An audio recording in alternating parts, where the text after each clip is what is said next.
반갑습니다. 이진우 강사라고 합니다. 안녕하세요. 예, 반갑습니다. 예, 지난주 토요일에 우리 7급 국가직 필기시험을 잘 치르신 걸로 알고 있습니다.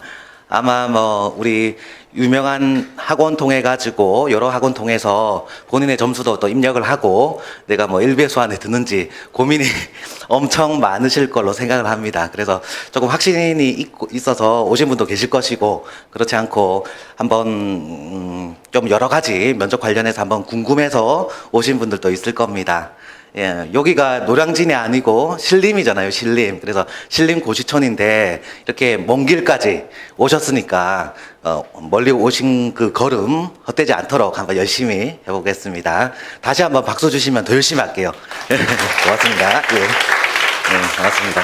예. 박수 소리 들으니까 더 힘이 납니다. 그러면 제 강의 관련해서 이게 표현이 설명회입니다. 그런데 설명한단 말은 뭘 설명한다, 취지가 안내를 한다, 이런 취지인데요.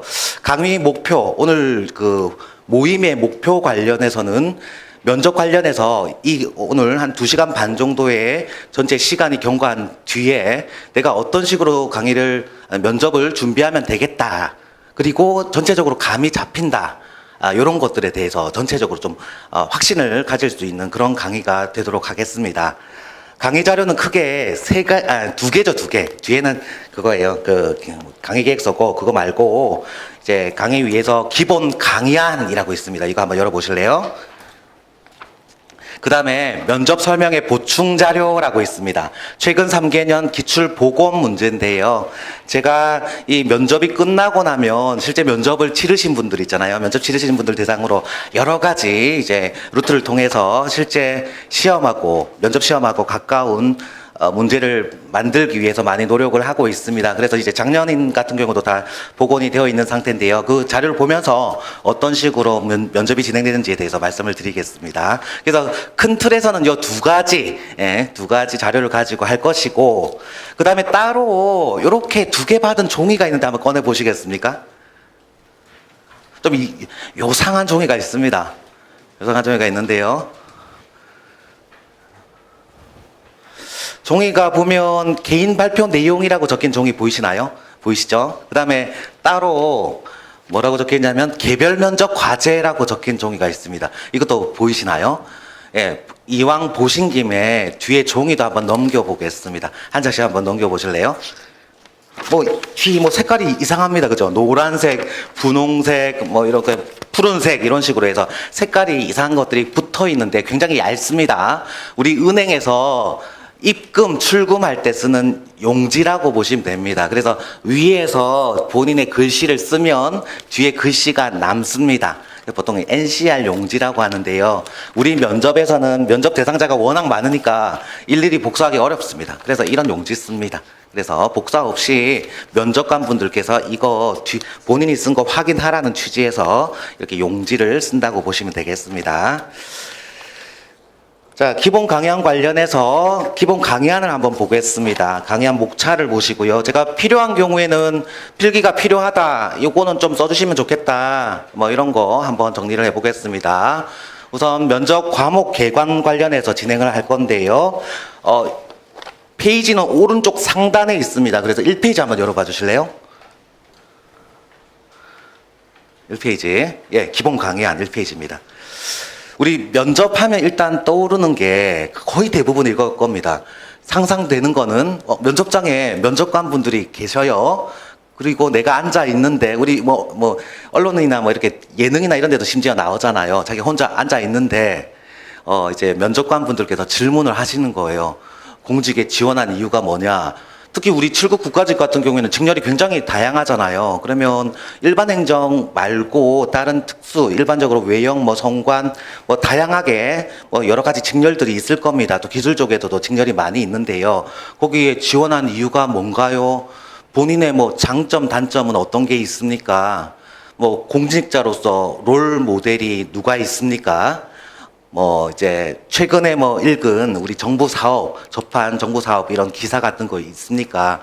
일반적으로 우리 생각하는 그런 것들이 면접과 관련된 것입니다. 그래서 지금 말씀드린 그런 질문에 대해서만 면접이 이루어지면 참 좋을 건데요. 우리 국가직 면접, 특히 공무원 면접 중에서 9급 면접이 아니고 우리는 7급 면접이잖아요. 그러다 보니까 면접 과목이 조금 더 어려운 것들이 추가됩니다. 지금 말하자면 7급 주무관으로서 이제 국가직에서 각 부처 가시면 그 7급 공무원 역할이 굉장히 중요합니다. 그래서 그와 관련해서 그 역량을 가지고 있는지에 대해서 각종 평가를 이제 여러 가지 요소가 필요하기 때문에 추가적인 면접에서의 평가가 이루어집니다. 그래서 그 과목들이 좀 추가가 돼서 우리 면접 과목은 크게 이렇게 3개 과목으로 이루어져 있고 강의안 보시면 1페이지에 적혀 있습니다. 1페이지. 그래서 지금 1페이지에 있는 그 박스가 있죠. 1, 2, 3이라고 되어 있는 그 내용이 이 PPT에 떠 있는 내용이라고 보겠습니다. 그럼 천천히 한번 말씀을 드릴게요. 우선 요 밑에 있는 3번에 있는 게 기본적으로 면접 관련해서 가장 전형적인 면접 내용이라고 보시면 되겠습니다. 어떤 과제 같은 거를 주고요. 문제에 대해서 본인의 경험이라든지 공직 업무 상황 해결 방법 등을 작성한 후 기재 내용을 인터뷰하는 유형입니다. 여기 보시면 작성하고 거기에 인터뷰 있는데요. 요거 한번 체크해 보시겠습니까?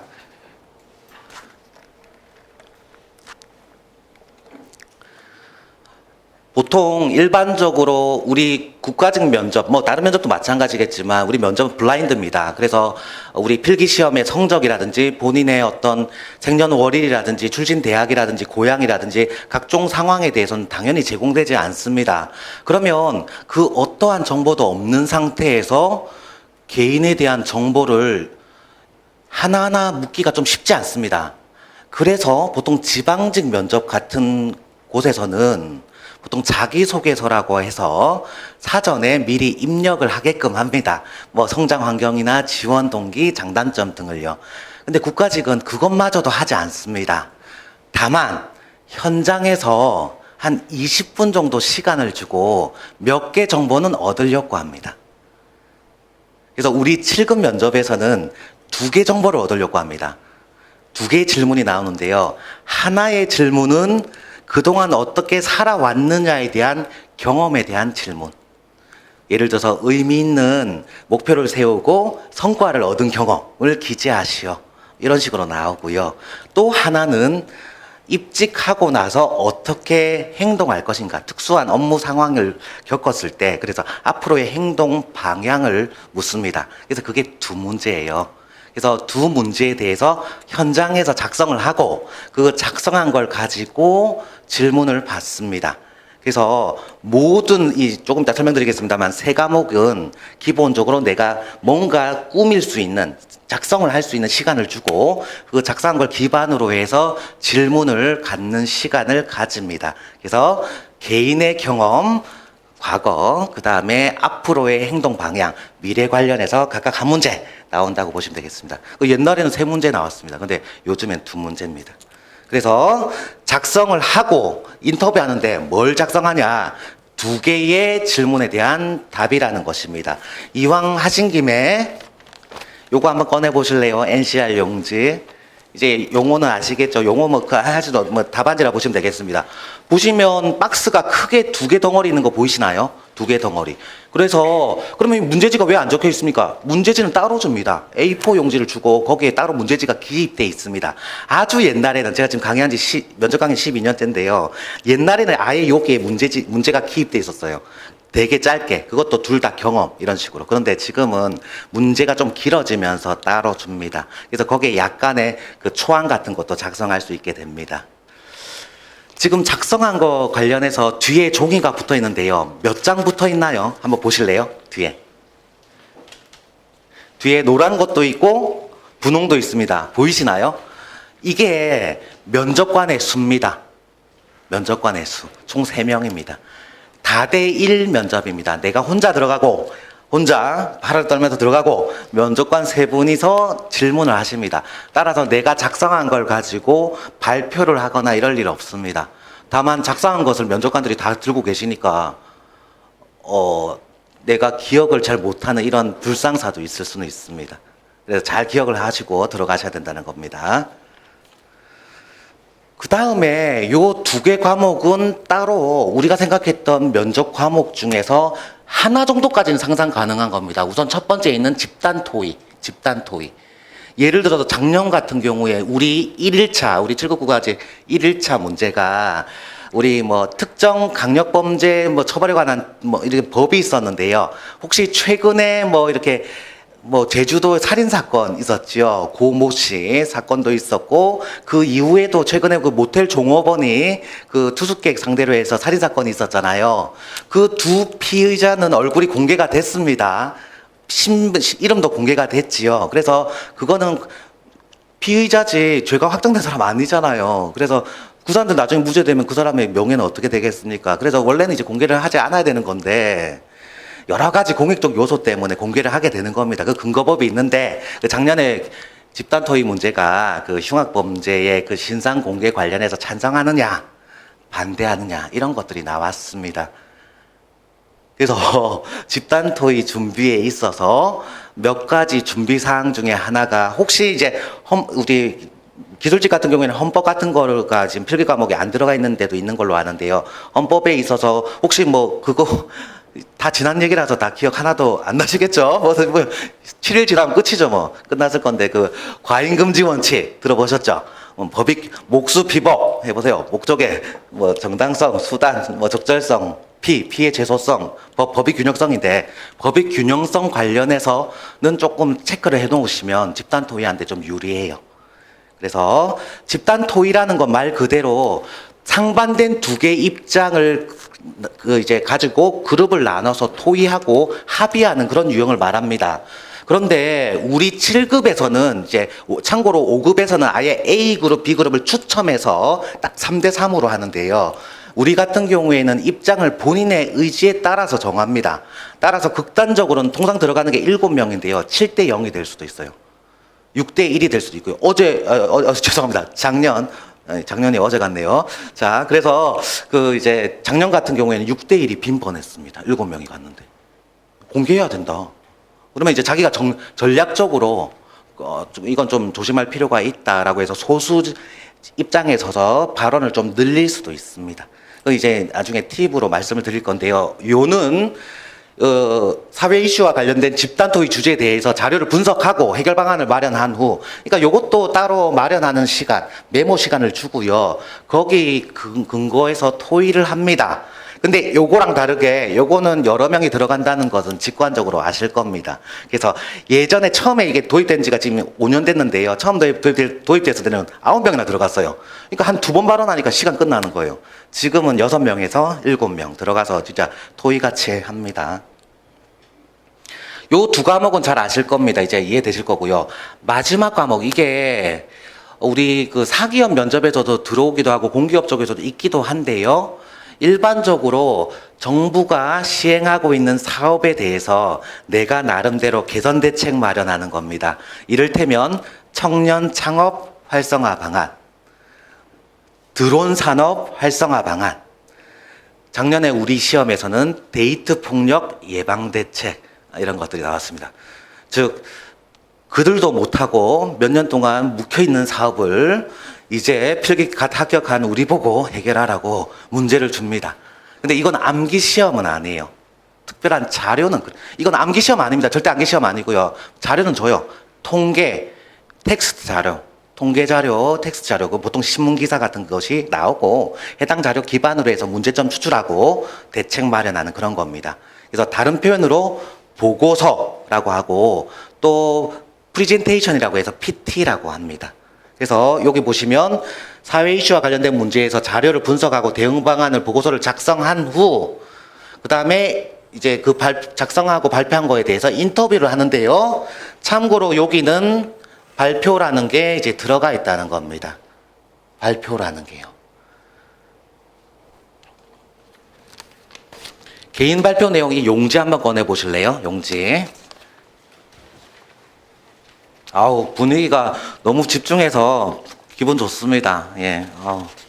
자, 종이가 총 4장입니다. 4장. 이 말은 자기가 발표를 하나 한다는 겁니다. 그럼 어떤 종이 가지고 발표를 하냐면 원래는 뭐 원본 가지고 발표하라고 하는데요. 지금 이 용지 이 성명에다가 이름 한번 써보실래요? 이름. 본인 이름도 되고 뭐 어떤 어구도 상관없어요. 그냥 볼펜과 샤프 말고 볼펜 같은 걸로 한번 이름 좀 써보시겠습니까?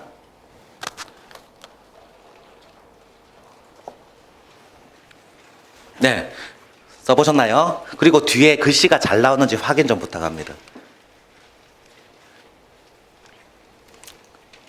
그리고 이게 현장에서의 색깔도 이렇게 뒤에 노란색, 분홍색, 파란색 이런 식으로 붙어 있어요. 뒤에 보면 글씨 안 나오는 분들 있죠. 이분들이 보통 필압이 좋지 않다 이렇게요. 손에 힘이 약해서 세게 눌러 쓰지 못하는 그런 분들이라서 보통 그런 경우를 대비해서 맨 마지막 장을 가지고 발표하기도 합니다. 세 장은 면접관들 드리고요. 왜냐면 자기 글씨는 대강 알아보잖아요. 그래서 이거 관련해서 쭉 진행을 해봤습니다. 그래서 과목은 세 과목입니다. 그래서 이 정도로 했으면 과목 전체에 대해서는 이제 아실 겁니다. 그러면 각 과목에 대해서 크게 덩어리를 제가 두 가지로 나눠서 이제 사선을 그어봤는데요. 과목별로 어떤 내용이 있는지 한번 보겠습니다. 이제 강의 한 2페이지입니다.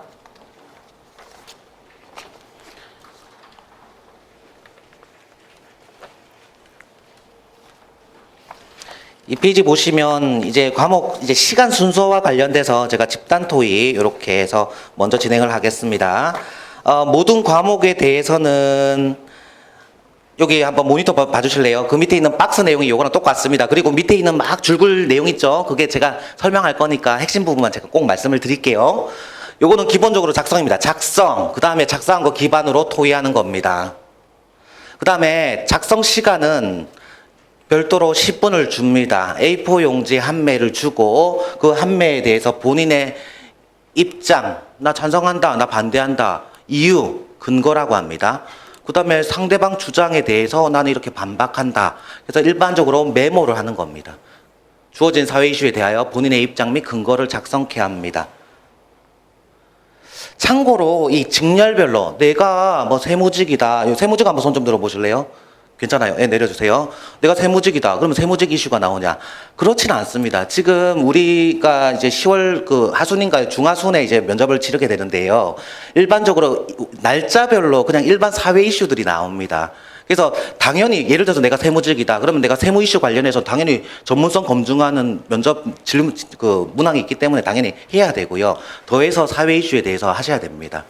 그다음에 선거나 외형이나 뭐 다른 뭐 우정이라든지 다른 직렬도 교행도 마찬가지고요. 다 그렇고요. 요는 일반적으로 본인의 지원 직렬하고 아예 직접적인 이슈가 나오지는 않고 일반적인 사회 이슈가 나오고 그거 관련해서 이렇게 10분 동안 작성을 하는 겁니다. 그다음에 토의를 하는데요. 아까 말씀드린 대로 한 조, 이게 하나의 조라고 보시면 되겠습니다. 하나의 조.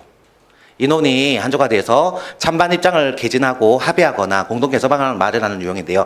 옛날에는 공동 개선 방안 마련하는, 즉 실제로는 토의 성격도 안 가진, 그래서 뭐 바람직한 뭐 이제 예를 들어서 이제 국가 이미지 제고를 위해서 뭐 태극기나 뭐 무궁화나 이런 거 활용 방안을 같이 모색하라 이런 취지로 나왔는데 2015년 빼고는 지금은 전부 다 찬반 또는 뭐 제도 변경, 제도 유지 이렇게 입장에 대립되어 있는 것들이 출제되고 있습니다. 그리고 요 시간이 50분입니다. 50분. 그럼 질문 하나 드릴게요. 한 분당 한 몇 분 정도 발언할 것 같습니까? 한 7명이라 기준을 할 때요. 49니까 한 분당 한 7분 정도 발언을 하게 되겠네요. 균형적으로 발언을 한다는 전제 하에서는. 그런데 그 7분 중에서 2분, 즉 제일 처음에 모두 발언이라고 해서 본인의 면접관들도 알아야 되잖아요. 이분이 어떤 입장인지. 그래서 본인의 입장, 근거의 요약과 관련돼 가지고 한번 얘기해 보라는 모두 발언 시간을 따로 줍니다. 그래서 실제로는 15분이 모두 발언, 35분이 실제 토의 시간이라서요.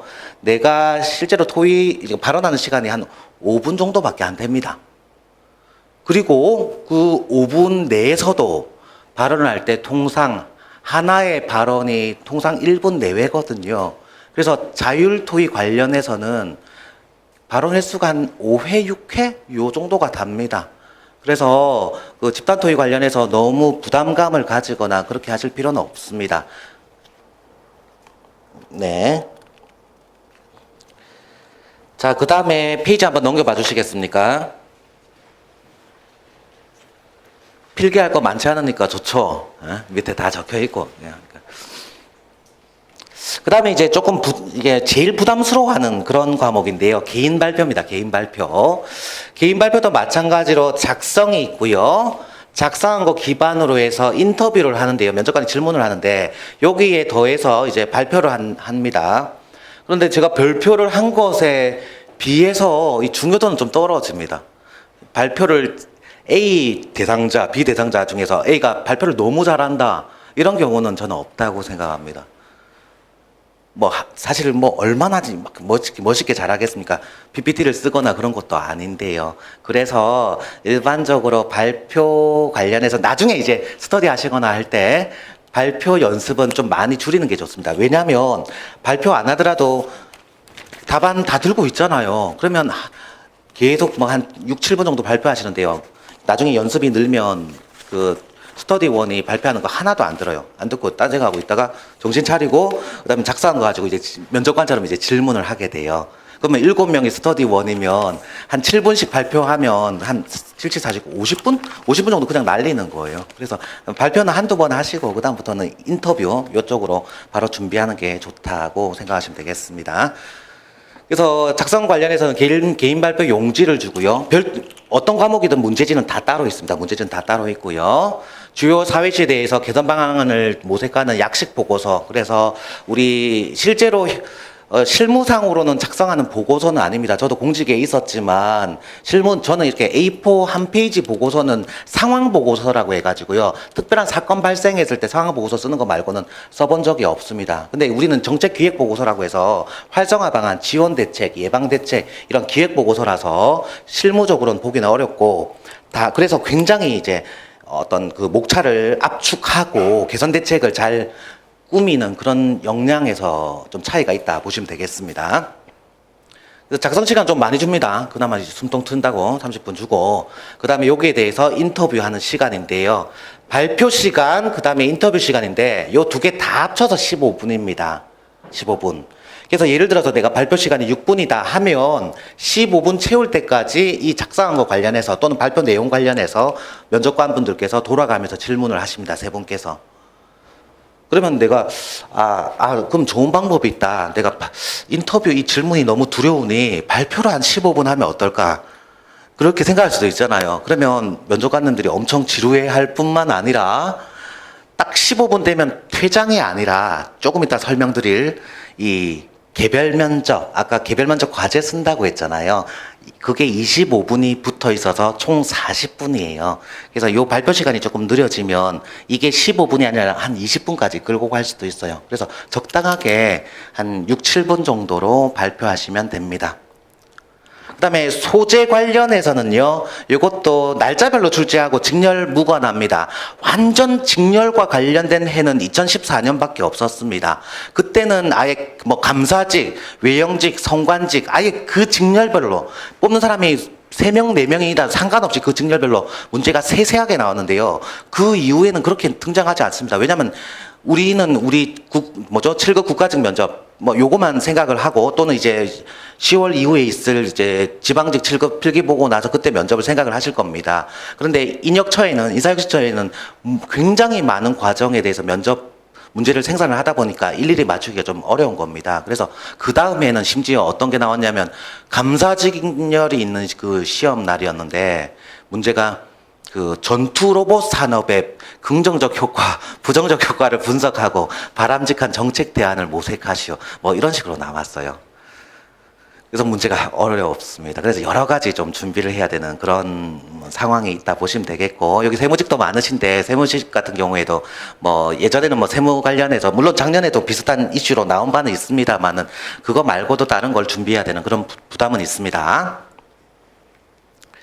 자, 마지막으로 참고로 이건 아까 본 겁니다. 이거 용지가 21줄이에요. 21줄. 그래서 제목 빼면 보통 처음에는 제목을 쓰는데요. 나머지 20줄입니다. 20줄에 자기 보고서 쓴다 보시면 되겠습니다. 그래서 처음에는 부담스러운데 쓰다 보면 나중에는 한 20분이면 다 씁니다. 그 다음에 개별 면접입니다. 강의 한 4페이지입니다. 개별 면접 관련해서는 이거는 아까 이제 아시겠죠? 이제 면접 관련해서 가장 본질적인 그리고 아주 기본적인 면접 과목이라고 하겠는데요. 이것도 마찬가지로 작성이 있고 작성 기반한 인터뷰 내용이 있습니다. 개별 면접 과제 작성 용지는 아까 보셨을 겁니다. 그래서 따로 A4 용지를 한 장 더 주고 문제지가 적혀 있습니다. 그럼 나름대로 이렇게 초안 쓰고 거기에 대해서 과거를 묻고 미래 행동 방향을 묻습니다. 각각 하나인데요. 참고로 이 상황 해결 관련해서 예전에는 조직 내부의 불법 부당한 상황에 대한 대처가 주를 이뤘습니다. 제가 천천히 말씀을 드려볼게요.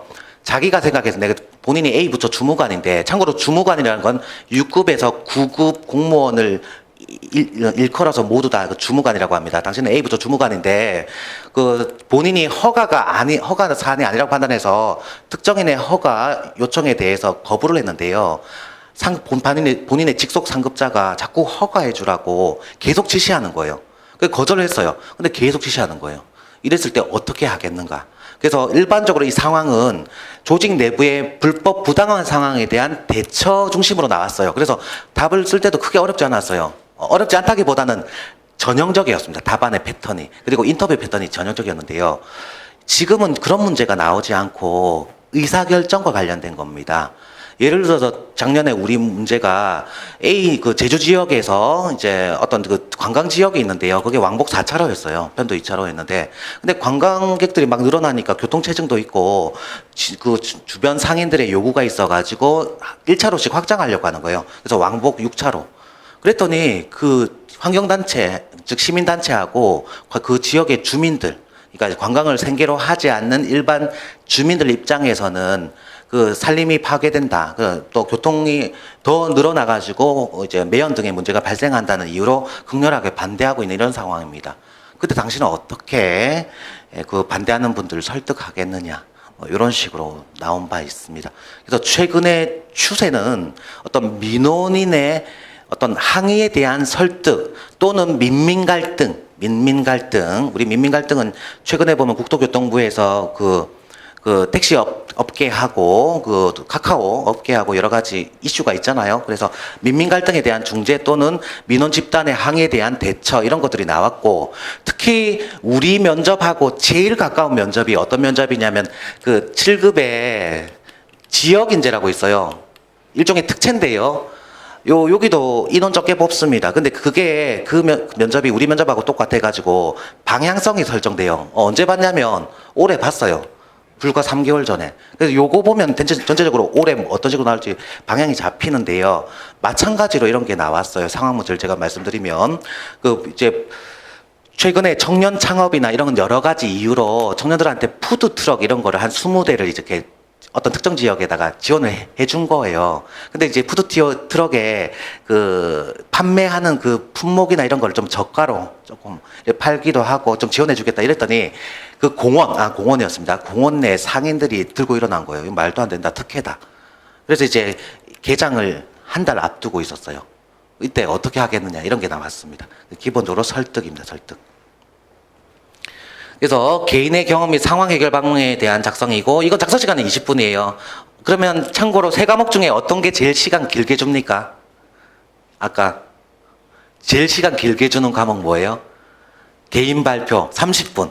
그 다음에 두 번째로 길게 주는 게 요거 경험이나 상황에 대한 대처 쓰는 게 두 번째. 세 번째는요, 집단 토익 이렇게 10분 이렇게 줍니다. 그래서 작성 시간은 요 정도로 생각하시면 되겠습니다. 그래서 개별 면접 과제 중에 경험에 대한 작성 내용을 근거로 한 인터뷰, 그다음에 상황 제시형 문제에 대한 근거로 한 인터뷰, 그 밖에 개인 경험. 예를 들어서 요 문제가 갈등 조정 경험을 물어봤다 하더라도 기재한 거 말고 추가적인 경험은 너무 당연히 물을 거 아닙니까? 그래서 위기 극복이 됐냐, 그 법어긴 준법 정신 관련한 것들, 그 다음에 성과 달성한 경험 뭐 등등 뭐 다른 경험에 대한 별도의 인터뷰가 있고, 더해서 지원 직렬이 어디냐, 가고 싶은 부처가 어디냐. 그래서 참고로 밑에 메모 옆에다가 좀 적어 주실래요? 지원 부처 및 부서 확정이라고 좀 써주실래요? 지원 부처 및 부서 확정. 예를 들어서 내가 일반 행정이다. 이런 분들은 아예 지원 부처 자체가 확정이 안 돼 있고요. 다른 직렬분들은 내가 중앙기관 어디 들어가는 거 자체는 알잖아요. 근데 그걸로 하면요. 범위가 너무 넓어져요. 예를 들어 내가 고용직인데 내가 고용노동부 간다고 하면 모든 부처의 명칭은 두 사업 이상이 붙어 있습니다. 고용노동은 채용 이전의 관계가 고용이고 채용 이후의 보직 등 인사관리가 노동입니다. 그럼 내가 고용 쪽으로 분야를 정하냐 노동 쪽으로 정하냐 일단 그럼 난 보통 우리는 근로감독관이니까 노동 쪽이거든요. 그럼 노동 쪽에 뭐뭐 관련해서 무슨 과에 가고 싶다. 이렇게 하면 인터뷰할 때 그와 관련된 질문들이 많이 이루어지는데요. 그냥 부처로 얘기를 해버리면요. 너무 방대해서 어떻게 대응을 못 합니다. 인터뷰할 때요. 그래서 범위를 좁히는 거는 인터뷰에 대응하기 위한 것이고 해당 부처에 대한 관심을 주고 있다는 걸 보여주기 위한 그런 취지입니다. 여러 가지 아주 실리적인 이유도 있고 여러 가지 이유가 있습니다. 그래서 미리 좀 한번 자기 전공이라든지 아니면 평상시에 관심 있는 사업 이런 거 생각해서 좀 확정을 해 주시는 게 좋습니다. 그래서 여기에 질문들은 방금 말씀드렸던 전문성이라든지 이런 것들이 나왔고 여러 가지 내용이 있었습니다. 시간은 25분입니다. 그래서 아까 개별 면접 15분하고 합쳐서 25분에서 총 40분 동안 이루어졌습니다. 즉 집단 토의는 한 덩어리가 돼서 한 번에 끝나고 그 다음에 개인 발표하고 개별 면접 과제는 다 합쳐져서 진행됐다 보시면 되겠습니다. 그래서 상황 해결 방법은 2019년도는 민원인 설득 유형으로 예상을 하고 있습니다. 왜냐하면 올해 상반기 때 그런 것들이 나왔으니까요. 그 다음에 5페이지 보시겠습니까?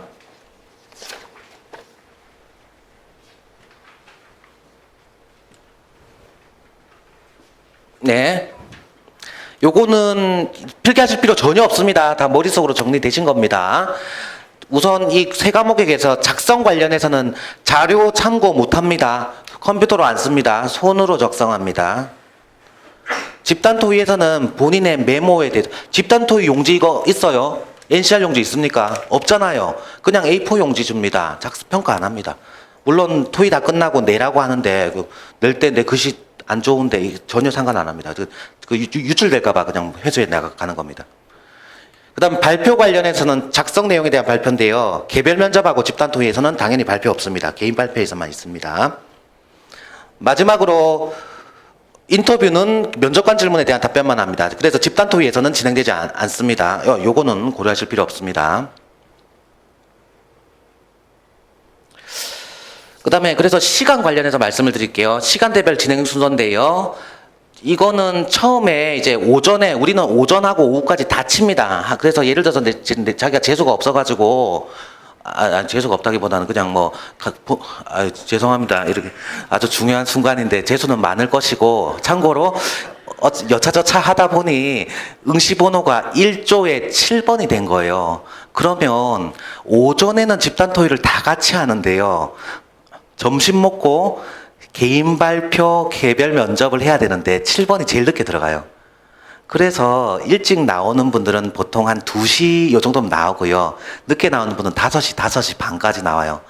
더더군다나 이거 면접 다 보고 막 지쳐가지고 집에 가고 싶은데 인사혁신처에서 나름대로 이제 설문조사를 해야 되잖아요. 그래서 우리 필기시험이 공정한가, 면접 시간은 충분한가, 그러면 너무 많다, 이렇게 이것저것 쓰고 나서 이제 집에 가니까 시간이 더 많이 걸립니다. 그래서 면접 시험에 대해서 평정표를 작성하고요. 평정표는 그냥 우리 OMR 카드라고 보시면 돼요. 작성하고 세매는 이제 면접관이 3분이시라는 거고 면접관님은 통상 이제 현직 공무원, 서기관님, 4급 공무원, 그다음에 이제 전직 공무원, 그다음에 교수님 이런 식으로 보통 많이 구성되어 있습니다. 오전에는 토의 과제에 대한 검토 작성 10분 보셨죠? 그 다음에 심화 토의 실시 50분, 한 명씩 모두 발언한다, 토의한다 하고요. 그 다음에 끝나고 나서 이제 도시락, 바깥에 외부로 못 나가요. 그래서 먹히겠습니까만은 그냥 일단 응시자 대기장에서 식사를 합니다. 그 다음에 같은 페이지입니다. 그 밑에 보시면 오후에 하는 것은요. 각 조별 응시 순서에 따라서 개인 발표문을 검토하고 작성을 합니다. 발표문은 4매인데 그냥 한 매 쓰면 뒤에 3장이 남는다 이 뜻입니다. 그래서 들어가고요. 그 다음에 시험관리관에게 응시표 신분증 제출한 후 본인 여부를 확인합니다. 면접장. 그 다음에 여기에 이제 들어간다는 겁니다. 본인 기준 중앙면접위원회에게 제출한 뒤 자석에 착석하고 거기에 대해서 이렇게 쭉 진행한다고 보시면 되겠습니다. 지금 작성 안 한 게 뭐가 있었냐면 아까 개별 면접 과제 제가 너무 빨리 가서 못 봐셨던 것 같은데요. 개인 여기에다가 좀 써주시겠습니까? 여기 누락된 것 같네요. 요때 개별 면접 과제 작성합니다. 이제 그러니까 전체로 다 모인 상태에서 개별 면접 과제 미리 작성을 합니다.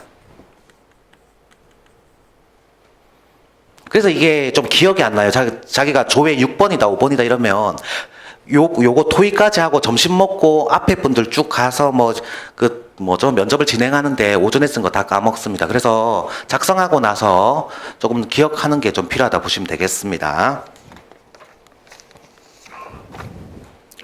6페이지 한번 봐주시겠습니까? 조금 5분만 더 하겠습니다. 6페이지 보시면요. 최근의 기출문제입니다. 기출문제.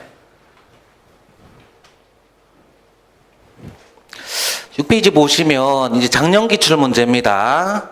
2018년도 기출문제인데요.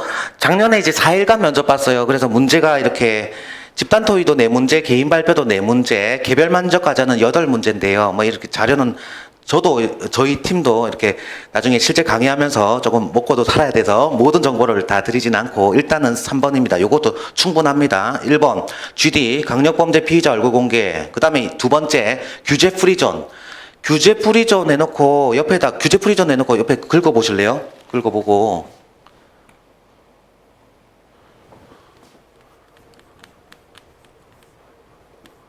최근에 우리 포용국가, 우리 현 정부입니다. 현 정부. 앞으로는 이제 정부 명칭에다가 대통령 성함 붙이지 않고 현 정부, 전 정부 이런 식으로 표현하는 게 면접에서는 제일 좋다 보시면 되겠습니다. 그래서 전 정부도 그렇고 현 정부도 그렇고 규제 개선은 우리 전체 우리 정부 사업의 핵심적인 부분입니다. 그리고 이제 4차 산업혁명 시대에 규제 개선을 통한 신성장 동력을 확보하는 것은 굉장히 유의미한 작업이라고 할 것입니다. 그래서 그런 차원에서 각 주체, 특히 이제 기업에서 기업 단위도 뭐 대기업, 중견기업, 중소기업 등이 있는데 각 기업 단위에서 관련 사업을 수행하는 과정에서 발생하고 있는 각종 법적인 법 외적인 제약 사항에 대해서 건의나 뭐 이제 내부적으로 또 확인을 하고 규제 개선 작업을 벌이고 있습니다. 그래서 규제 개선 관련해서는 여기에다가 좀 써주실래요? 따로 그 규제 프리존 뽑았죠. 그래서 규제 프리존, 규제 샌드박스, 그 다음에 일몰제. 그래서 앞으로 혹시나 뭐 자율주행 자동차 활성화 방안, 스마트팜 활성화 방안, 빅데이터 활성화 방안, IoT 활성화 방안 뭐 이런 식으로 뭔가 바이오페이 활성화 방안 이런 식으로 나오거든. 규제 개선 이런 게 뭐 거의 필수라고 보시면 되겠고 규제 개선 대책의 핵심 사안이 저 3가지다 보시면 돼요. 그래서 규제 프리존은 장소에 있어서의 규제 개선이에요. 그래서 특정 지역에서는 할 수 있게끔 하는 거. 그 대표적으로 보면 드론 활성화 사업 관련해가지고 17개 광역 지자체에서 일부 구역 설정해서 거기서는 허가 등을 좀 완화해서 좀 자유롭게 이렇게 비행할 수 있게끔 하는 것들 그런 것이고요. 규제 샌드박스 이거는 모래 상자입니다. 놀이터 개념인데요. 아이들이 마음껏 뛰어놀고 다치지 않도록 하기 위한 그런 취지라서 어떤 특정 사업을 시행할 때 일정 기간에 대해서는 특별하게 규제하지 않고 일단은 내버려 두는 거예요. 그래서 최근에 이루어진 거는 보면 의료기기 같은 거 정맥 확인하고 맥박 이런 여러 가지들 확인하는 차원에서 이제 웨어러블이라고 한번 들어보셨나요? 그래서 뭐 그런 것들 의료기기를 신체에 부착하는 그 산업 관련해서도 유예를 두고 그냥 알아서 한번 개발해보라 뭐 이런 취지로 진행하고 있습니다. 기간 기간에 있어서의 규제 전반은 이 규제 샌드박스도 세부적으로는 뜻이 여러 가지가 있는데요. 일단은 우리 면접을 위해서는 요 단어만 기억하시면 됩니다.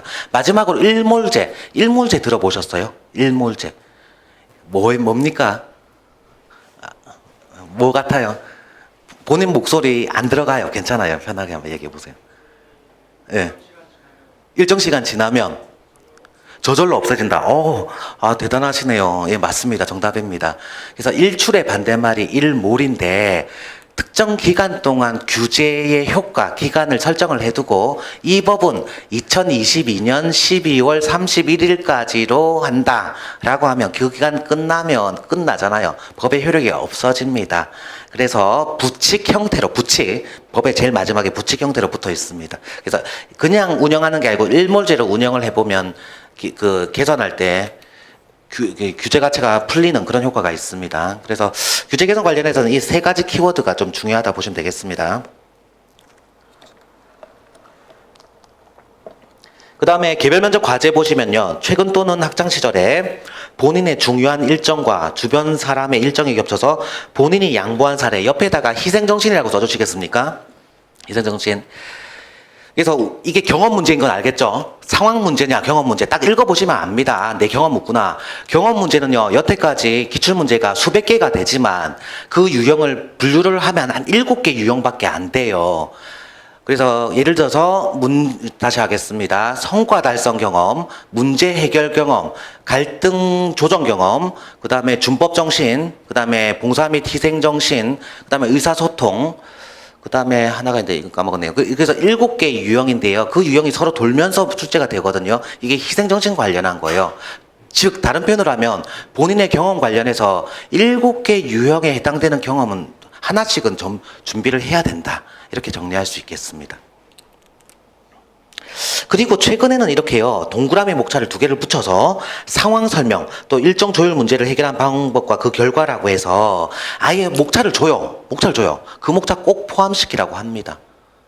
그러면 역으로 생각해 보면 누구라도 이 목차는 포함시킬 테니까 나라면 어떤 목차를 추가할 것인지를 고민을 하는 게 더 좋다고 생각합니다. 그건 너무 당연한 거 아니겠습니까? 그래서 전략적으로도 면접 준비를 할 필요가 있다는 그런 취지라고 보시면 되겠습니다. 두 번째 보시면 자신이 속한 조직이나 모임에서 차별적인 대우를 받아서나 갈등을 잘 해결하는 경험. 갈등 해결 능력입니다. 그 다음에 최근 또는 학창시절에 조직의 팀워크에 방해되는 동료와 함께한 경험 관련해서 다음의 사항을 포함하여 기재하시오. 팀워크 방해 내용 설명, 팀워크 정신을 지키기 위해 한 나의 행동해서 이거는 의사소통 능력과 관련된 문제였습니다. 그래서 7개 유형을 벗어나는 문제는 거의 나오지 않는다. 뭐 이제 100%라고 하면 뭐 항상 예외는 있을 수 있으니까 하지만 7개 유형 안에 다 포함된다 보시면 되겠고 4번은 제가 말씀드렸던 요 내용입니다. 그 다음에 개인 발표 문제를 보시면 스타트업 기업 육성 방안 그 다음에 노인 기준 연령 상향에 대한 합리적 정책 방안. 노인 기준 연령을 예를 들어서 지금 만 65세 물론 이제 근거 규정에 따라서 노인 기준이 좀 다양합니다. 뭐 65세, 62세 뭐 이런 식으로 다양하게 지금 설정되어 있어서 일단은 기본적으로 만 65세로 보고 있는데요. 그와 관련해서 노인 기준 연령을 상향, 예를 들어서 만 70세로 바꾼다라고 했을 때 장점도 있을 것이고 단점도 있겠죠. 가장 큰 단점은 뭐 어떤 게 단점일 것 같아요? 뒤로 늦추면 대부분 요즘 보면 60대 분들 솔직히 어르신이라고 하기 어려울 정도로 대부분 젊습니다. 사실 60대라고 하면 작년 느낌입니다. 지금 접해보셔서 아실 거예요. 부모님 생각해 보시면 아실 겁니다. 그래서 연령을 조금 늦추고는 싶은데 늦추면 좀 예를 들어서 어르신들에 대한 재정 부담 부분이 좀 절감되는 그런 측면도 있는데 어르신들 입장에서 보면 우리가 그 공적 부조라고 해가지고 그 기초 연령이 그 받는 거 있잖아요. 기초연금이나 그런 거 관련해서 수령 시기가 늦는 거예요. 국민연금도 마찬가지고. 그러면 우리나라가 그 OECD 국가 중에서 그 노인 빈곤율이 1위인 굉장히 좋지 않은 상황이고 그 수입의 대부분을 그 사적 이전이라고 해서 사적 이전, 공적 이전 말고 이제 자녀들이 용돈 주는 거 사적으로 이전한다. 사적 이전. 여기에 기대고 있는 상황이라서 취입세 이상 그때 받으면 늦다는 겁니다. 그 장단점이 있으니까 거기에 대해서 어떻게 하느냐. 이런 게 이제 문제로 나왔습니다. 그 다음에 7페이지 한번 봐주시겠습니까? 다 했습니다. 너무 집중해서 잘 들어주셔서 제가 욕심을 내고 있습니다. 근데 이제 다 했습니다. 그 다음에 재작년 같은 경우에는 집단 토의에서 몰래카메라 범죄 등에 사용되고 있는 무음 어플리케이션과 관련해서 국가주도 꼭 체크해 주실래요? 국가주도, 민간주도.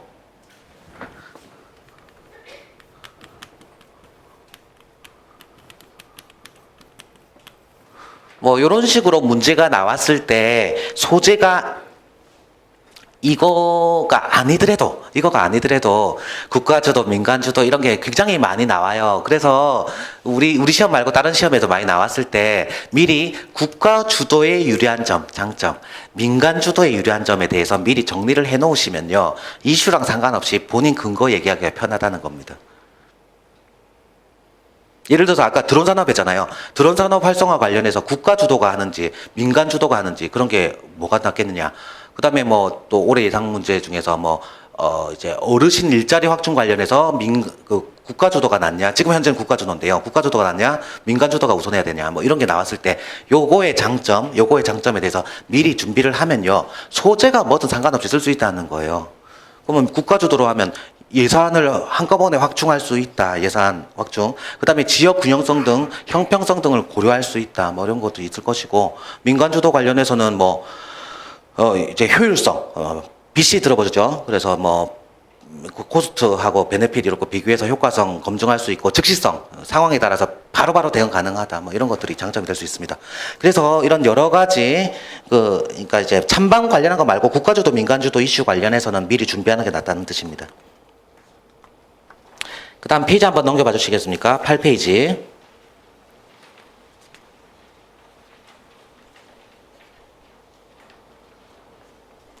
뭐 집단 토론 관련해서 보시면 2016년에 전면 도입된 중학교 자유학기제는 이 취지를 간단하게 말씀드리면 중학교 1학년 1학기부터 2학년 1학기의 3학기 중에서 한 학기를 학교 재량으로 임의로 선정을 해서 그 학기 내에서 중간고사, 기말고사 등 지필고사 등의 평가를 시행하지 않고 본인의 진로 관련해서 그 직업 교육이라든지 토론 활성화 등 여러 가지 뭐 이제 미래를 설계하고 동시에 본인의 그 인성이라든지 창의성 함양하고자 하는 그런 제도를 자유학기 제도라고 하는데요. 그 관련해서 전면 도입해야 되는지 아니면 전면 도입했어요. 근데 이제 현행제도 고수해야 되는지 아니면 희망하는 학교만 해야 되는지 뭐 이런 것들입니다. 그래서 제도 유지, 제도 변경이라고 좀 써주시겠습니까? 제도 유지, 제도 변경.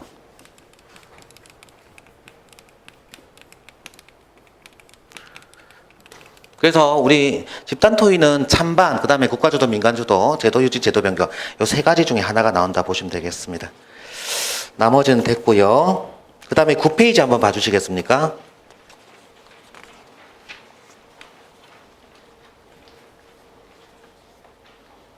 네, 9페이지 보시면 요게 올해 5월이에요. 그래서 그 별표 한 2개 해주실래요?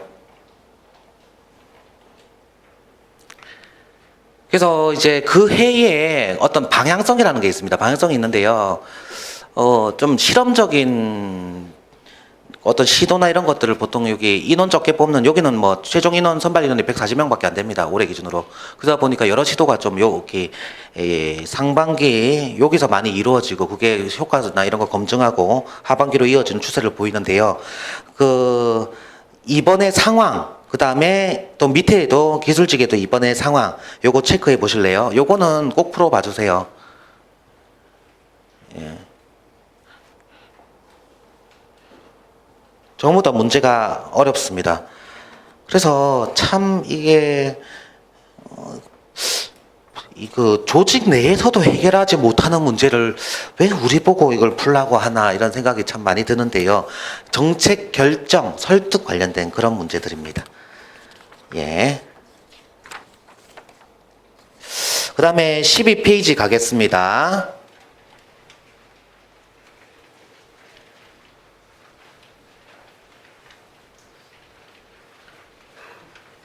기출문제에 대해서 분석하겠습니다. 우선 참고로 지금 요 PPT에 띄운 거 있죠. 여기에 다 있어요. 추가로 쓰실 거 전혀 없습니다. 강약 조절만 하겠습니다. 직전 연도 및 당해 연도 이슈 중심으로 출제됩니다. 그래서 평상시에 신문 기사 좀 많이 접하는 게 필요하다 보시면 되겠고요. 예상 문제에서는 거의 벗어나지 않습니다. 그래서 작년에도 저희도 뭐 예상 문제 다 꼽고 했는데 뭐 벗어나거나 이런 거 없이 다 대부분 다 포함시켰습니다. 문제 유형은 찬반 유형, 정부 주도, 민간 주도, 아까 제도 유지, 제도 변경 요거 한번 써주시겠습니까? 그러니까 이거에 찬반 유형의 아류라고 보시면 됩니다. 제도 유지할 거냐 변경할 거냐인데 사실은 이게 찬반의 아류라는 취지는 제도 유지를 찬성하느냐 반대하느냐 뭐 이런 취지로 이해한다면 찬반 유형의 아류입니다. 그다음에 발언의 근거만큼 소통, 협력 자세가 중요하다. 결국은 자세를 많이 본다 이렇게 할 수가 있겠고요. 윈윈하는 자세가 필요합니다. 그래서 요것도 한번 써주실래요? 요것도 제가 미리 말씀드릴게요. 먼 길 오셨으니까 당연히 해야 될 거라 생각합니다. 일단은 목표는 공통. 그 다음에 수단은 상위. 입장이 상이한 집단에 있어서 합의를 할 때 아주 스무스하게 합의를 하고 양보하는 그런 발언의 핵심 키워드입니다. 그래서 저는 지금까지 찬성 입장에서 토의를 진행해 왔습니다. 그런데 이 자리에서 반대 입장의 의견을 들어보니 찬성 입장이든 반대 입장이든 땡땡땡땡 측면에서는 목표가 동일하다는 것을 알게 되었습니다. 다만 현 시점에서 어떤 수단이 유효한지에 대해서는 제가 이렇게 생각해 왔는데 이러한 반대 입장의 의견이 조금 더 합리적인 수단임을 알게 되었습니다. 반대 입장에서 저희가 우려하고 있는 A, B 관련한 그런 부분이 보완된다는 전제하에서 저는 입장을 변경하도록 하겠습니다. 뭐 이런 취지로 얘기를 할 수 있다는 겁니다. 목표는 공통, 수단은 상이 다르다 이런 뜻입니다. 그 다음에 특정 부처의 이슈보다는 최근 논란이 있었던 사안 중심으로 출제가 됩니다. 그래서 부처 중심으로 보실 필요는 없다 이렇게 말씀드릴 수 있겠습니다. 그 다음에 개인 발표 관련해서는요, 직전 연도 및 당해 연도, 그러니까 2018년, 19년 얘기하는 겁니다. 그래서 예상 문제가 거의 대부분 왜냐면 이게 특히 잘 예상해서 그런 건 전혀 아니고요. 여태까지 나온 게 고용에서 한번 나오면 어디서 나오고 이런 식으로 좀 섞여서 나온다는 것입니다. 문제 유형은 개선 대책 유형으로 고정되어 있고, 마련한 대책의 타당성, 효과성, 실천 가능성 등을 질문을 통해 검증을 합니다.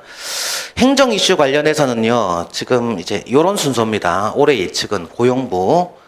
그러니까 내가 선관증렬이다, 선거관리위원회다.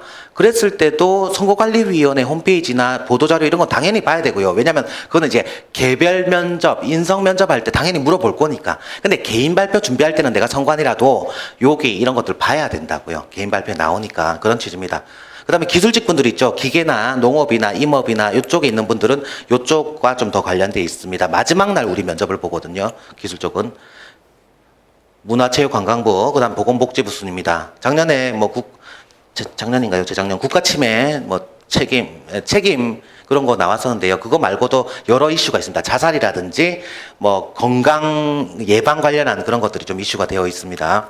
그 다음에 기술 이슈 관련해서는 과기정통부, 과학, 이게 심지어 4개가 묶여 있어요. 보통 고용노동부, 문화체육관광부, 여태까지 3개가 최대였는데 지금 4개요.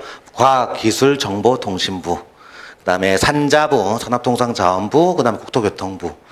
그래서 최근에 분양 상한제 들어보셨죠? 분양가 상한제, 이런 것들 이슈가 있고, 주거 취약계층에 대한 지원, 그래서 바우처 형태로 지원하든지 공공임대 형태로 지원하든지 이런 이슈. 그 다음에 공통은요, 중소벤처기업부 이런 것들이 좀 중요하다 보시면 되겠습니다. 마지막으로 개별 면접 관련해서는 가상의 실무 상황에 대한 질문이 증가했습니다. 2018년 이후라서 민원 집단의 설득이고 설득 옆에다가 인센티브 써주실래요? 인센티브.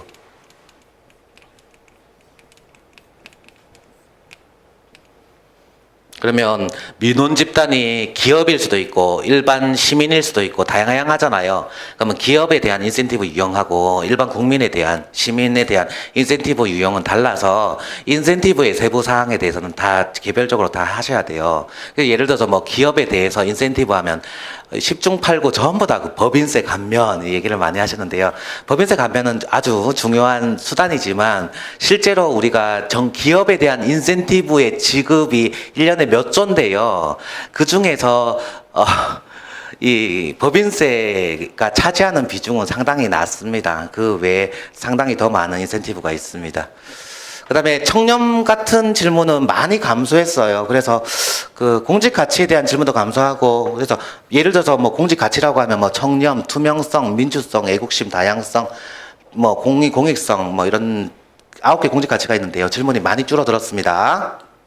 그다음에 직무 전문성 검증 질문이 증가했습니다. 그래서 세무직분들 같은 경우에는 뭐 최근에 근로장려세제라든지 뭐 여러 가지 세 도입 관련한 그런 것들이 있잖아요. 그래서 그런 거 관련해서도 좀 여러 가지 뭐 질문이 있어서 본인의 그런 지원 부처 관련한 제도에 대한 어떤 용어나 개념보다는 제도에 대한 설명은 꼭 해야 된다 보시면 되겠고, 그 다음에 일반 행정 같은 경우에는 부처가 정해져 있지 않아서 보통 뭐 행정법이나 행정학 관련한 질문도 있었어요. 왜 행정법의 절차 관련해서 그런 뭐 몇 개 공통 질문이 1일차에 진행되었었습니다. 예. 자, 그래서 지금까지 제가 한 60분 동안 전체적으로 어떤 식으로 과목이 구성되어 있고 어떤 식으로 접근할지에 대해서, 접근 방향에 대해서 사실은 지금 구체적으로 하지 않았고요. 면접이 요런 느낌이다 정도까지는 좀 빠른 시간 안에 좀 정리를 했습니다.